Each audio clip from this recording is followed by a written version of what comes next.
Olá pessoal, tudo bem? Luiz aqui. Capítulo 2 do livro A Arte da Negociação, de Donald Trump e Tony Schwartz.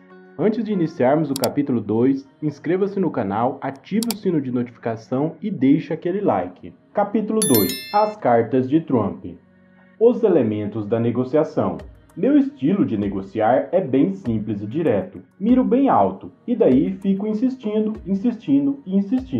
para conseguir o que busco. Às vezes fecho por menos do que buscava, mas a maioria das vezes acabo conseguindo o que quero. Acima de tudo, acredito que negociar é uma habilidade com a qual você nasce, está nos genes, mas digo isso de forma egotista. Não se trata de ser apenas brilhante. Claro que requer certa inteligência, mas basicamente é uma questão de instinto. Você pode pegar o jovem mais inteligente de Wharton, aquele que só tira nota A e tem QI de 170. Mas se ele não tiver instinto, nunca será um empreendedor de sucesso. Além disso, a maioria das pessoas que tem instinto nunca reconhece que tem, pois não tem a coragem ou a sorte de descobrir seu potencial. Em algum lugar lá fora, pode haver alguns homens com mais talento nato para o golfe do que Jack Nicklaus, ou mulheres com maior habilidade no tênis do que Kristen Everett ou Martina Navratilova, mas nunca pegarão num taco ou numa raquete. Por isso, nunca descobrirão o quanto poderão ser grandes. Em vez disso, vão se contentar em assistir às estrelas em ação na TV. Quando olho para trás e vejo os negócios que fechei, e os que perdi, e os que deixei passar, enxergo certos elementos em comum. Mas diferente dos evangelistas imobiliários que você vê por tudo na televisão, hoje em dia, não posso prometer que, seguindo os preceitos que estou prestes a oferecer, você vá se tornar um milionário da noite para o dia. Infelizmente, a vida raramente funciona assim, e a maioria das pessoas que tentam enriquecer depressa acabam quebrando. Quanto àqueles de vocês que possuem os genes, que têm o instinto e que poderiam ser altamente bem-sucedidos, bem, espero que não siga meus conselhos, porque isso deixaria o mundo muito mais difícil para mim. Pense grande. Gosto de pensar grande, sempre gostei. Para mim é muito simples. Se de qualquer maneira você vai pensar, pode muito bem pensar grande. A maioria das pessoas pensa pequeno, porque tem medo do sucesso, medo de tomar decisões, medo de vencer. E isso dá uma grande vantagem para gente como eu. Meu pai construiu edifícios de baixa e média renda no Brooklyn e no Queens, mas mesmo nessa época eu era atraído pelas melhores localizações. Quando eu estava trabalhando no Queens, sempre mirava o Forest Hill, e quando fiquei mais velho e talvez mais sábio, percebi que Forest Hill era ótimo, mas não era a Quinta Avenida. Então comecei a olhar para Manhattan, pois desde pequeno sempre soube exatamente o que queria fazer. Não me contentava em apenas ter dinheiro para viver, sempre quis causar impacto. Estava lá para construir algo monumental, algo pelo qual valesse a pena um grande esforço. Muita gente podia comprar e vender casas geminadas, ou construir prédios massificados. O que me atraía era o desafio de construir um empreendimento espetacular, e quase 100 acres à margem do rio West Side de Manhattan, ou criar um hotel enorme perto da grande Central Station na Avenida Park com a Rua 42. O mesmo tipo de desafio atraiu-me para Atlantic City. É ótimo construir um hotel de sucesso, mas é muito melhor edificar um hotel ligado a um enorme cassino, que pode render 50 vezes mais do que você ganharia alugando quartos de hotel. Está se falando de uma escala de magnitude inteiramente diferente. Uma das chaves para pensar grande é o foco total. É quase como uma neurose controlada, que é uma qualidade que notei em vários empresários de sucesso. Eles são obsessivos, focados, determinados e às vezes quase maníacos, mas tudo é canalizado para o trabalho. Enquanto outras pessoas ficam paralisadas pela neurose, as que refiro aqui, na verdade, são beneficiadas por ela. Não estou dizendo que essa característica leve a uma vida mais feliz ou melhor, mas é maravilhosa quando se trata de obter o que você quer. Isso é particularmente verdade no mercado imobiliário de Nova York, onde você negocia com alguma das pessoas mais afiadas, duronas ou perversas do mundo. Acontece que adoro bater de frente com esses caras e derrotá-los. Proteja o ponto fraco. E o ponto forte se cuida sozinho. As pessoas pensam que sou jogador. Nunca joguei na vida. Para mim, jogador é o cara que usa um caça-níqueis. Prefiro ser dono de caça-níqueis. Ser a banca é um negócio muito bom. Disseram que acredito no poder do pensamento positivo. Na verdade, acredito no poder do pensamento negativo. Acontece que sou muito conservador nos negócios. Sempre entro numa negociação prevendo o pior. Se você se planeja para o pior, consegue viver com o pior, o melhor sempre dá conta de si. A única vez na vida em que não segui essa regra foi com a USFL. Comprei um time perdedor, numa liga perdedora, numa aposta muito arriscada, quase deu certo, graças ao nosso projeto Antitrust. Mas, quando não deu, fiquei sem margem de recuo. A questão é que você não pode ser ganancioso demais. Se você vai para um home run, a cada arremesso também vai ter muitos strikes. Tento sempre não expor demais, mesmo que signifique contentar-me com uma rebatida tripla, dupla ou até mesmo, em raras ocasiões, única. Um dos melhores exemplos que posso dar é minha experiência em Atlantic City. Em muitos anos atrás, consegui consolidar um ponto incrível na Boardwalk. Os negócios individuais que fiz pelos terrenos foram determinantes para montar a área total. Até conseguir isso, não tive que investir muito dinheiro. Depois que montei o terreno, não me apressei para começar a construção. Isso fez com que eu tivesse que arcar com as despesas de posse por um período longo. Mas antes de gastar milhões de dólares e vários anos na construção, quis ter certeza de que teria minha licença de jogo. Perdi tempo, mas também fiquei muito menos exposto. Quando obtive minha licença para o lote da Boardwalker, a Holiday Inns apareceu e se ofereceu para uma sociedade. Algumas pessoas falaram, você não precisa deles. Por que abrir mão de 50% do lucro? Mas a Holiday Inns também se ofereceu para ressarcir o dinheiro que eu já tinha no negócio, financiar toda a construção e me garantir contra perdas por 5 anos. Minha escolha era ficar com todo o risco e ser dono de 100% do cassino ou apostar 50% sem investir um centavo. Foi uma decisão fácil. Baron Hills, ao contrário, adotou uma abordagem mais ousada. Quando construiu seu cassino em Atlantic City, para abrir o mais rápido possível, requereu a licença e começou uma construção de 400 milhões de dólares ao mesmo tempo. Porém, 2 meses antes da data marcada para a inauguração do hotel, Hilton teve sua licença negada. Acabou vendendo para mim de última hora, sob muita pressão, sem muitas outras opções. Rebatizei o empreendimento de Trump Castle e é hoje um dos hotéis cassinos de mais sucesso no mundo. Maximize suas opções. Também me projeto sendo flexível.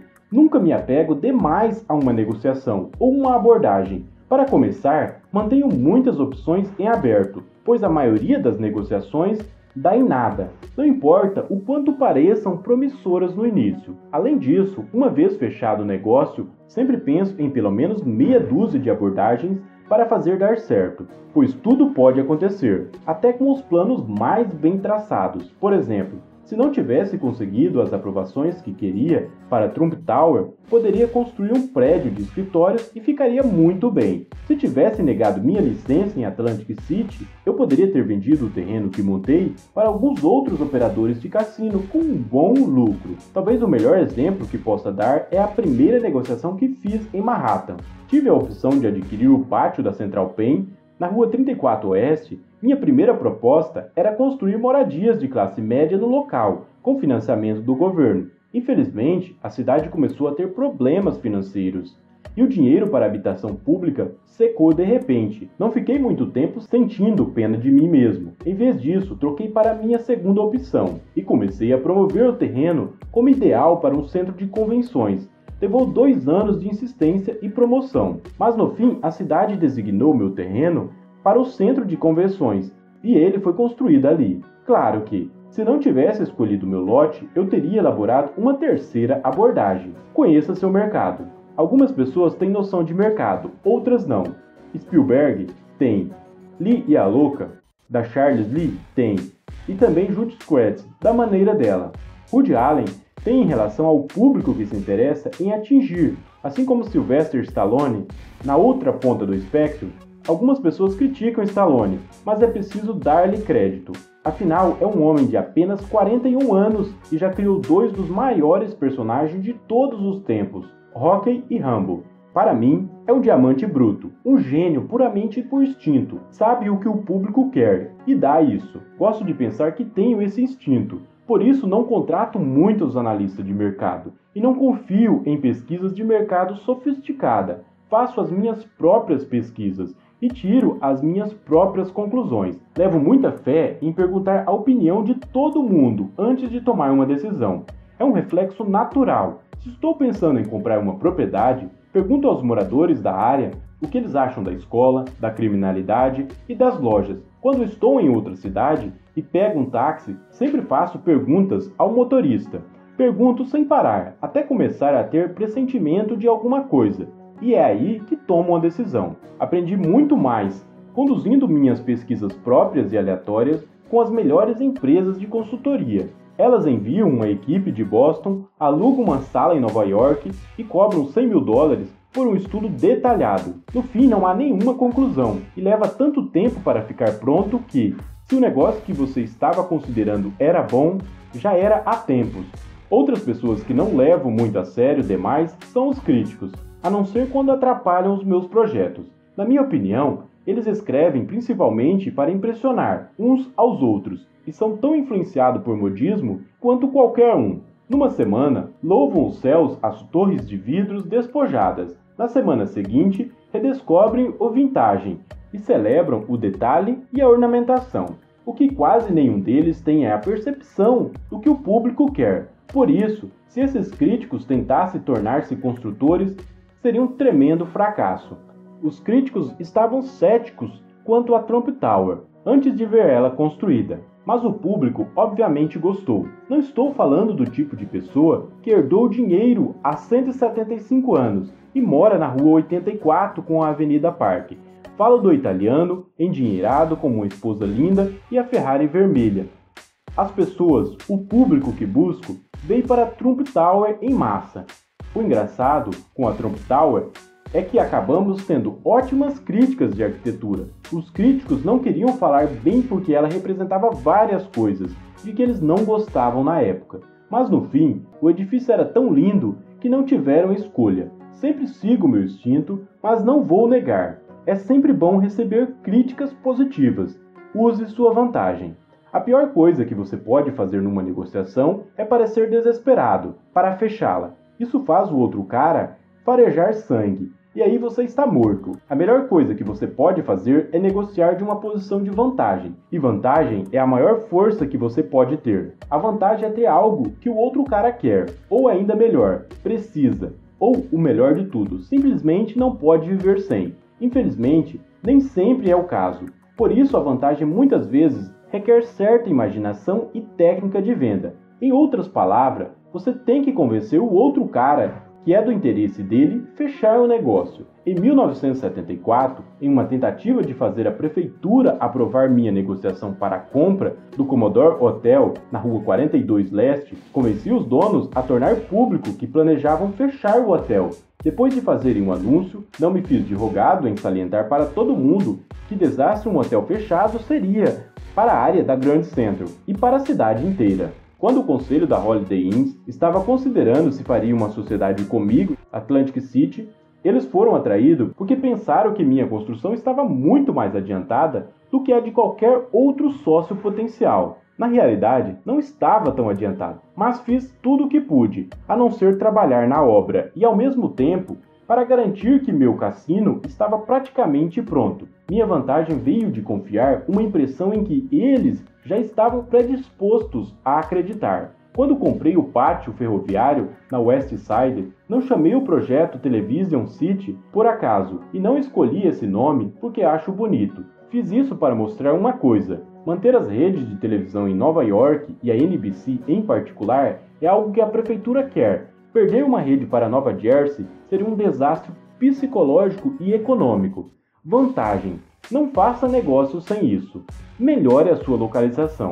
Talvez o conceito mais incompreendido do mercado imobiliário seja o de que a chave para o sucesso é a localização. Localização e localização.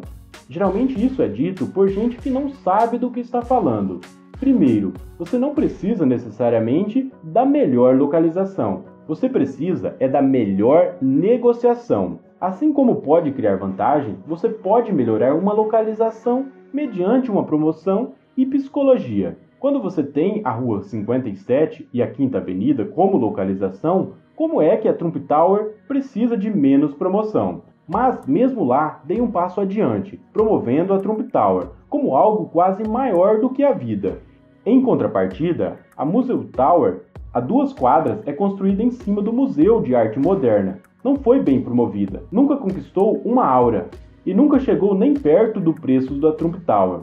A localização tem muito a ver com moda. Você pode pegar uma localização medíocre e transformá-la em algo consideravelmente melhor, apenas atraindo as pessoas certas. Depois da Trump Tower, construí o Trump Plaza em um terreno na Terceira Avenida com a Rua 61, que consegui comprar por preço muito baixo. A verdade é que a Terceira Avenida simplesmente não se comparava à Quinta Avenida como localização, mas a Trump Tower havia agregado valor ao nome Trump e construiu um edifício impressionante na Terceira Avenida. Subitamente, pudemos ditar preços superiores para pessoas muito ricas e bem-sucedidas que poderiam ter escolhido a Trump Tower se os apartamentos não estivessem todos vendidos. Hoje a Terceira Avenida é um local de muito prestígio para se morar e a Trump Plaza é um enorme sucesso. O que eu quero enfatizar é que o mercado imobiliário não se faz dinheiro valer, gastando os tubos na compra da melhor localização.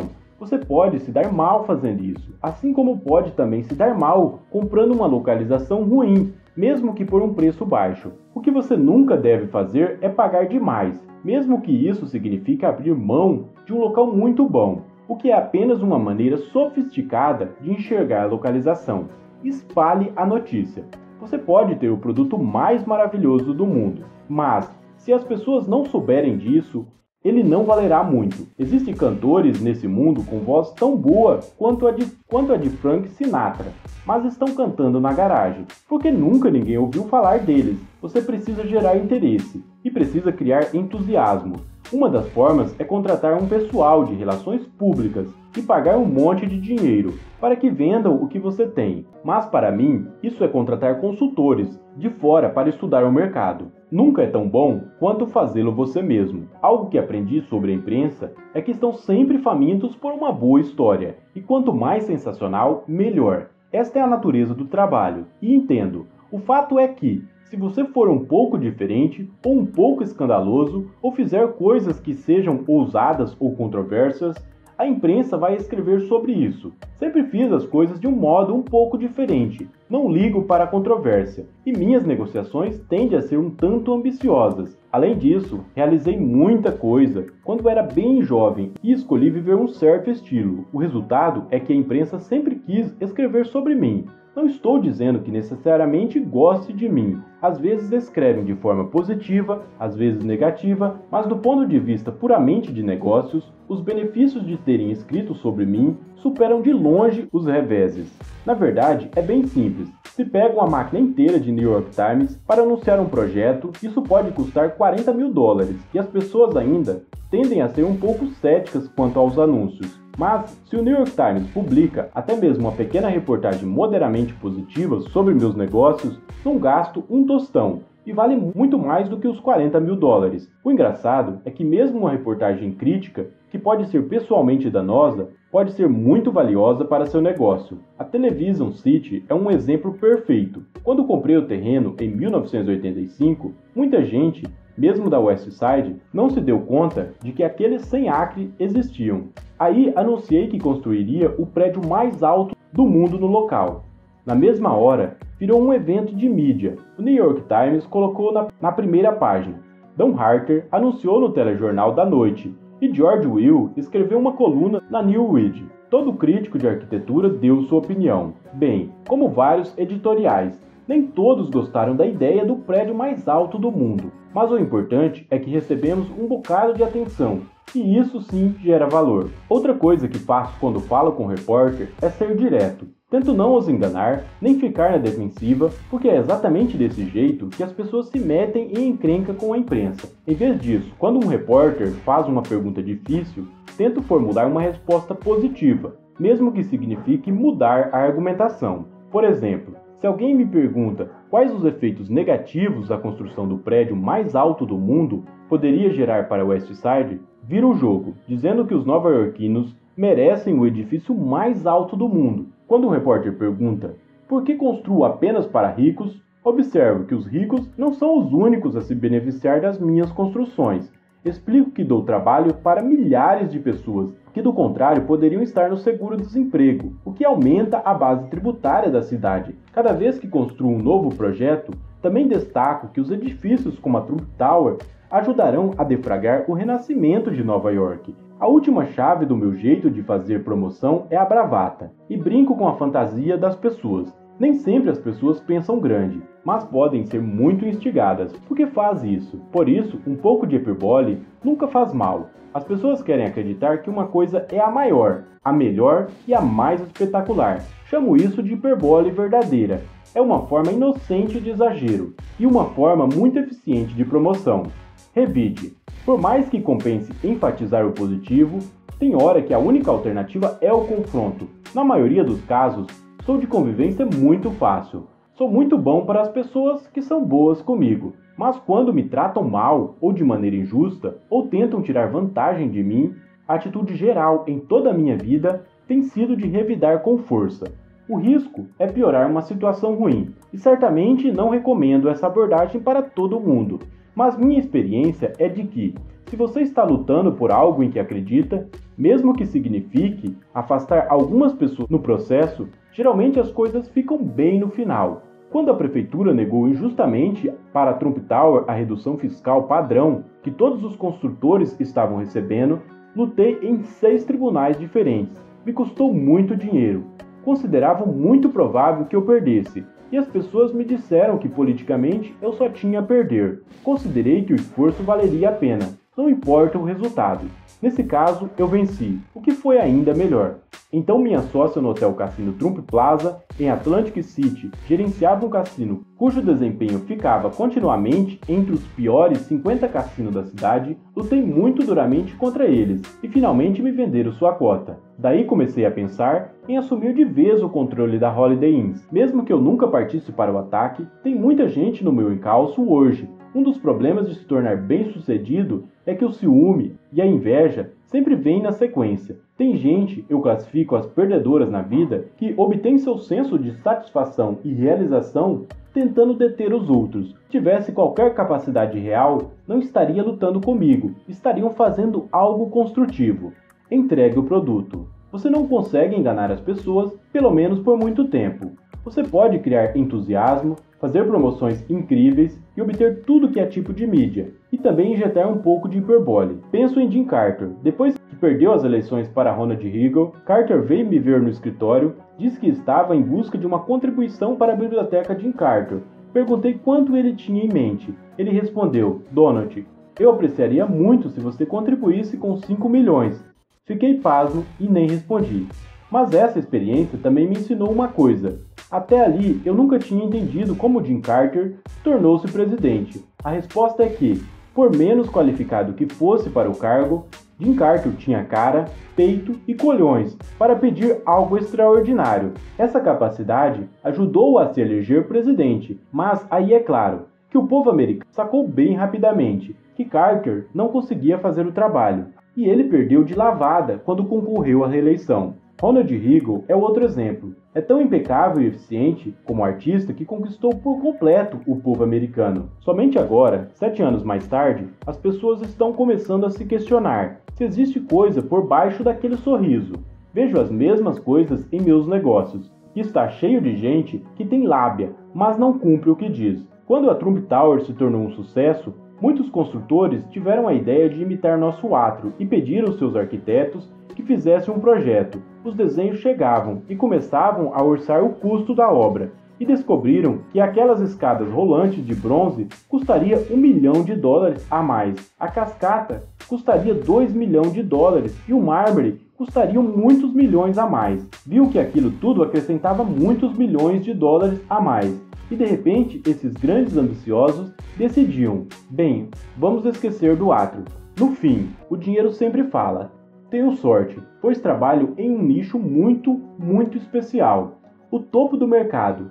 e posso bancar o custo mais alto para construir o melhor. Promovia a Trump Tower de todas as maneiras possíveis e imagináveis, mas também tinha um ótimo produto para promover. Contenha os custos. Acredito em gastar o que é preciso, mas também acredito em não gastar mais do que se deve. Quando construí moradias de baixa renda, o mais importante era construir de forma rápida, barata e adequada, para poder alugar e ganhar algum dinheiro. Foi quando aprendi a ter consciência do custo. Nunca joguei dinheiro fora. Aprendi com meu pai que cada centavo conta, porque em pouco tempo seus centavos viram dólares.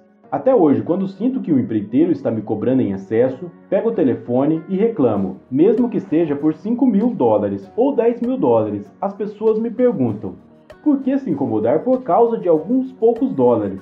Minha resposta é que, no dia em que não puder pegar o telefone e fazer uma ligação de 25 centavos para economizar $10.000, é o dia que encerrarei minhas atividades. A verdade é que você pode sonhar grandes sonhos, mas eles nunca renderão muita coisa, se você não os transformar em realidade a um custo razoável. Na época em que construí o Trump Plaza em Atlantic City, os bancos estavam relutantes em financiar qualquer construção nova, porque até então quase todos os cassinos haviam apresentado dezenas de milhares de dólares em custos excedente. Entregamos o Trump Plaza dentro do orçamento e no prazo. Como resultado, pudemos abrir no fim da semana o Memorial Day, o começo da alta temporada. Em contrapartida, Bob Goscione, da Penthouse, há 7 anos estava tentando construir um cassino em um terreno bem ao lado do nosso, na Boardwalk. Tudo o que ele tem para mostrar de seus esforços é uma estrutura semi-construída e enferrujada, e dezenas de milhares de dólares em receita perdida e custos de propriedades desperdiçados. Até pequenas obras podem sair do controle. Se você não ficar atento, por quase 7 anos assisti da janela de meu escritório a tentativa da prefeitura de reformar o home rink do Parque Central. No final daquele período, milhões de dólares haviam sido desperdiçados e a obra estava tão longe do fim como quando havia começado. Estavam prontos para arrancar o concreto e começar de novo, quando não aguentei mais e me ofereci para fazer. A obra levou 4 meses para ficar pronta, por uma fração do gasto da prefeitura. Divirta-se. Não me iludo, a vida é muito frágil, e o sucesso não muda isso. Quando muito, o sucesso a deixa mais frágil. Tudo pode mudar sem aviso, e é por isso que tento não levar a sério demais nada do que acontece. O dinheiro nunca foi uma grande motivação para mim, exceto como forma de manter um score. O verdadeiro entusiasmo é jogar o jogo. Não perco muito tempo pensando no que deveria ter feito diferente, ou no que vai acontecer a seguir. Se você me perguntar o que exatamente todas as negociações que estou prestes a descrever significam no fim das contas, não estou certo de que tenha uma resposta muito boa, exceto que me diverti muito fazendo-as. Esse foi o capítulo 2. No card vai aparecer o capítulo 3. Não se esqueça de escrever, deixar seu comentário e deixar aquele like.